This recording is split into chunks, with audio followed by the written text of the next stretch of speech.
4 erreurs fatales qui ruinent ton coaching vocal et comment les éviter au service de tes élèves. Alors, peut-être que tu es déjà coach vocal ou que tu es futur coach vocal, tu es intéressé par ce métier et tu voudrais évidemment maximiser l'impact de tes séances de coaching. Alors, cette vidéo va vraiment t'aider à éviter de tomber dans les pièges courants. Alors, c'est vraiment important d'apprendre de ses erreurs. Tu connais cette maxime, on apprend de ses erreurs, mais aussi d'apprendre des erreurs des autres. Et donc là, je te partage des erreurs que j'ai moi-même pu faire par le passé, des erreurs que j'ai pu recenser chez des collègues. Et du coup, en partageant nos erreurs, finalement, c'est un bon moyen de progresser plus rapidement. Donc, on va voir 4 erreurs les plus fréquentes en coaching vocal basées sur mon expérience d'enseignement puisque je suis formateur de coach vocal.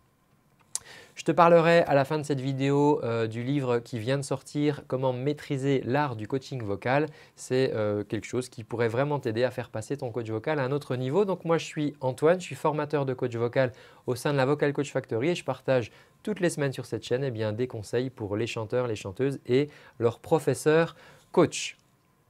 Alors, ces erreurs courantes, ce n'est pas quelque chose que ce n'est pas bien de faire. En fait, c'est quelque chose qui va nuire à l'efficacité de ton coaching vocal. Donc, c'est ça qui est un petit peu insidieux, c'est que en soi, ce n'est pas vraiment grave en fait de faire ces erreurs-là, d'accord? Il n'y a pas mort d'homme, mais ça va saboter quelque part l'efficacité de ton coaching vocal. Et donc, si tu veux améliorer ta pratique de coaching vocal, avant d'appuyer sur l'accélérateur, comme j'aime bien dire, c'est bien d'enlever le frein. D'accord? Et donc, ça veut dire que finalement, d'éviter de faire certaines erreurs, ça va augmenter la qualité de ton coaching vocal sans même avoir de nouvelles compétences. D'accord? C'est juste parce que tu vas quelque part desserrer le frein à main de ton coaching. Alors, l'erreur numéro 1, c'est de trop vouloir en faire dans une séance. Je vois ça très classiquement, je corrige ça très souvent en supervision avec les coachs que je forme. C'est souvent on veut aborder trop de choses. La justesse, ah oui là c'est pas juste, il faut qu'on corrige ça. Ah puis le rythme, il n'est pas dans haut, puis l'interprétation, c'est vrai que c'est un peu fade quand il chante. Et en fait le coach va se jeter sur tous ces sujets-là qu'il va vouloir résoudre en une seule séance. Sauf qu'en fait le problème de ça va faire quoi? Ça va entraîner une surcharge cognitive pour le coaché. Le coaché, tu lui as fait noter qu'il y avait un petit manque de justesse à un passage, donc il va essayer de se concentrer là-dessus. Mais une minute après, tu dis « attention parce que là au niveau du rythme, c'est trop retard. Ok, alors il faut que je réfléchisse au rythme. Ouais, mais c'est trop, d'accord? C'est trop de choses. Ça peut venir, ce que je conçois bien, du désir de vouloir aider, de pouvoir aider plus, sauf que souvent, moins, ça sera mieux. D'accord? Plus n'est pas mieux dans le coaching vocal. Des fois, c'est un moyen aussi de lutter contre le syndrome de l'imposteur. Je vois des fois chez des coachs débutants dire « Ah ben oui, mais j'ai l'impression qu'il n'en aurait pas assez mon élève. » Ok, il n'a pas besoin d'en avoir autant, d'accord? Ce n'est pas lié à ça la qualité de ton coaching. Donc, le coaché va repartir avec plein de pistes, mais pas de réelle progression sur un point précis. Ça peut donner le sentiment d'être dépassé, de ne pas savoir du coup sur quoi se concentrer, mais finalement, je travaille quoi la prochaine fois? Alors, comment éviter ça? Tout simplement en définissant un objectif très clair et un objectif unique pour chaque séance. Se concentrer sur la PPC, la plus petite compétence solide que le coaché maîtrise et construire à partir de là. Ce sont des choses que je partage dans mon livre et au sein de la Vocal Coach Factory. C'est vraiment très précieux de travailler sur un seul exercice pour atteindre un objectif. Surtout au début, si tu as affaire à des chanteuses, chanteurs débutants, ils n'ont pas besoin d'avoir 40 000 techniques. Tu vas ensuite t'assurer que ton coaché il comprend l'exercice et qu'il arrive à le refaire tout seul parce que sinon, la petite demi-heure ou l'heure que vous allez passer ensemble, elle aura assez peu de valeur parce qu'il va repartir chez lui, il ne saura pas trop comment travailler l'exercice et finalement, il ne va pas se passer grand-chose pendant la semaine. Ça va être important aussi de valoriser les acquis à la fin de la séance. Ok, on a travaillé sur une chose, mais cette chose aujourd'hui, tu l'as. Tu arrives à la faire et ça, c'est nouveau parce qu'avant, tu n'arrivais pas à le faire. Ça va être important aussi du coup de préparer la séance suivante en fonction des progrès de la séance qui vient de se dérouler. Tu vas tout de suite rebondir sur « tiens, la prochaine fois, on pourrait affiner ce point-là. Tiens, la prochaine fois, on pourrait avancer. » Donc, je suis resté concentré sur ma priorité. J'explique dans la méthode ISPO comment définir les priorités et à partir de cette priorité, tu vas te fixer un objectif. On valide l'objectif et ensuite pour la séance d'après, on va pouvoir avancer et on va empiler comme ça, d'accord, des choses qui sont fiables pour ton élève plutôt que de partir dans plein de directions, de vouloir trop en faire, mais finalement à la fin, il n'en reste pas grand-chose. Erreur numéro 2, c'est de valider les affirmations du coaché sans vérification. Ça veut dire quoi? Si tu crois sur parole ce que dit ton chanteur, sur ses capacités ou ses incapacités, ses difficultés, sans le vérifier, tu vas coacher un mirage. C'est une grossière erreur. Tu as besoin de vérifier par toi-même ce que dit ton chanteur. Ton chanteur il dit « Ah mais moi je n'ai pas de voix de tête ». Est-ce que ça existe vraiment des gens qui n'ont pas de voix de tête? Je ne crois pas. Il y a peut-être des gens qui ont des difficultés à chanter en voix de tête. Il y a peut-être des gens qui n'ont jamais exploré de chanter en voix de tête. Il y a peut-être des gens qui chantent en voix de tête et qui ne savent pas qu'ils sont en voix de tête.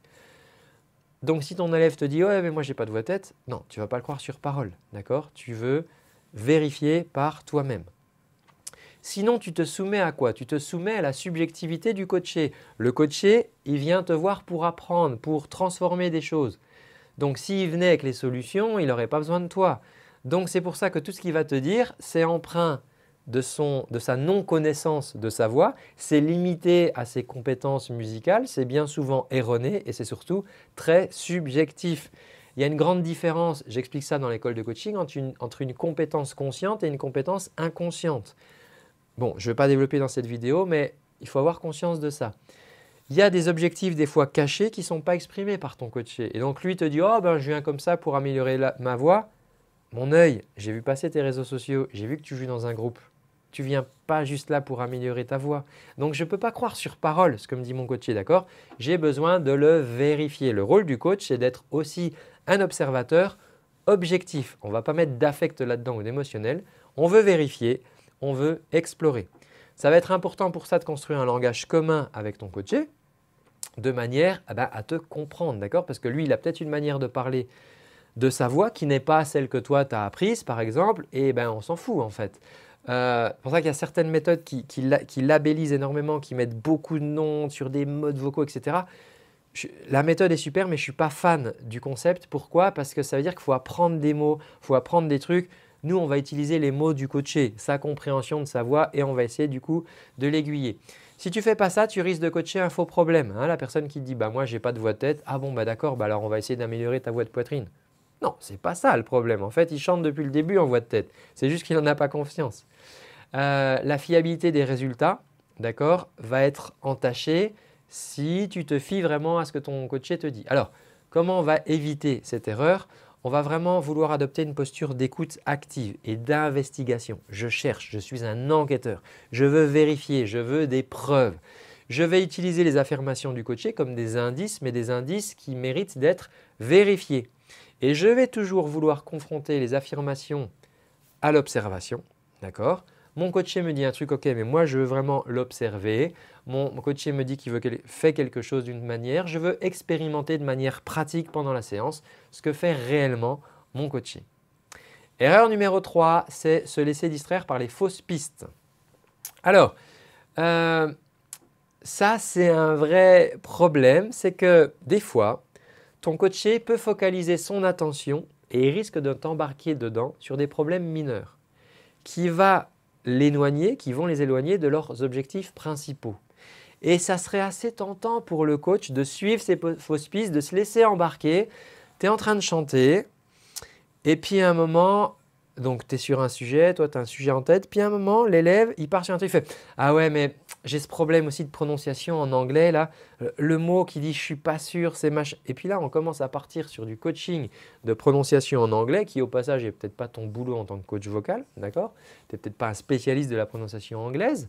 Et les conséquences c'est quoi? C'est qu'on va perdre du temps sur les aspects prioritaires parce qu'on va allouer de l'énergie et du coaching sur des sujets qui ne sont pas prioritaires. On va s'éloigner du coup de l'objectif de la séance. Si on s'éloigne de l'objectif de la séance trop souvent, on va s'éloigner de l'objectif final et il n'y aura pas de progrès significatif. Et ton élève, au bout de quelques semaines, quelques mois, va se sentir démotivé, va avoir une petite remarque de son entourage. « Ah, tu ne progresses pas tant que ça. Ouais, c'est vrai, je n'ai pas l'impression qu'on progresse. » Pourquoi? Parce que on fait du coaching de surface sur des sujets dont on s'en fout, qui ne sont pas prioritaires. C'est pour ça que dans la méthode ISPO, j'insiste sur la priorisation des sujets et des objectifs parce qu'on veut éviter ça. Donc, pour éviter ça, comment on fait? On va rester concentré sur notre objectif. Ton coaché te dit des choses, ok, très bien, je prends l'information, j'entends, mais moi je continue à avancer sur mon objectif. Ça va te demander de revenir aux fondamentaux, donc dans la méthode ISPO que tu pourras découvrir dans le livre ou dans l'école de coaching. On apprend la méthodologie si tu veux pour pouvoir mettre ça en place. Note que les points soulevés par ton coaché peuvent être intéressants, mais peut-être intéressants pour des futurs coachings, d'accord? Parce que ce n'est peut-être pas la priorité du moment, d'où l'importance de prendre des notes et d'avoir un dossier complet sur l'élève que tu accompagnes. Dernière et quatrième erreur, c'est de ne pas donner de sens aux exercices. Ça veut dire quoi? Ça veut dire que si à un moment tu ne fais pas du lien entre les objectifs qu'on s'est fixés avec l'élève, les difficultés qui te remontent et l'exercice que tu lui fais faire, ben ça va être assez maladroit. D'accord? Je le vois très souvent parce que le prof, il est dans son truc. Bon, allez, vas-y, on fait l'exercice. Ok, ton coaché il vient de te dire qu'il a des difficultés de projection vocale et toi, tu pars sur un exercice de respiration et du coup, lui, il ne voit pas trop le rapport. Et ça, ça peut nuire à l'engagement du coaché.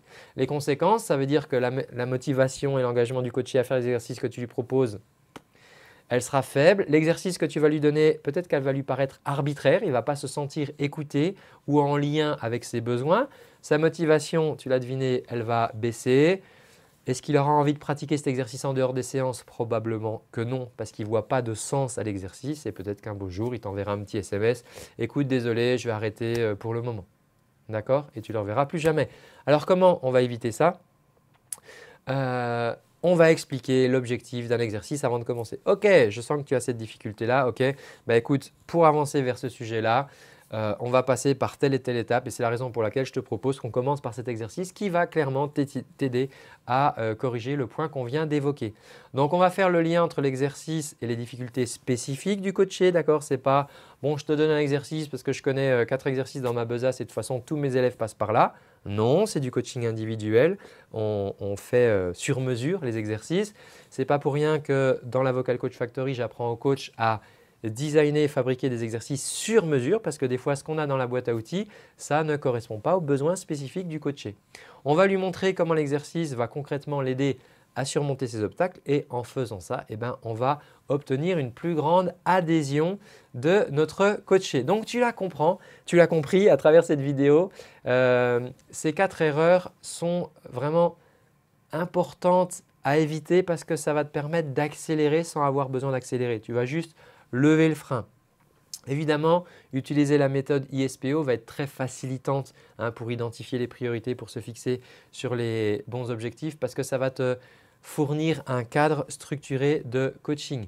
Donc vraiment, je t'invite à être très vigilant à ça, d'accord? De vraiment te concentrer sur les besoins de ton chanteur. Je te parlais en début de cette vidéo d'un livre que je viens de sortir qui s'appelle « Maîtriser l'art du coaching vocal ». Si ce que je te parle dans cette vidéo te parle, alors le livre va vraiment te parler. Tu peux te le procurer pour quelques euros en cliquant sur le lien que tu trouveras sous cette vidéo. Et puis, si tu vois vraiment de l'intérêt dans cette méthode et que tu as envie d'être certifié coach vocal professionnel, tu peux rejoindre la Vocal Coach Factory. Je te laisserai revenir vers moi pour en discuter. Voilà, je te remercie d'avoir suivi cette vidéo. Je te donne rendez-vous dans un prochain contenu et peut-être que tu pourras m'envoyer une petite photo quand tu auras reçu le livre. Ce sera avec grand plaisir. Je te dis à très bientôt. Ciao!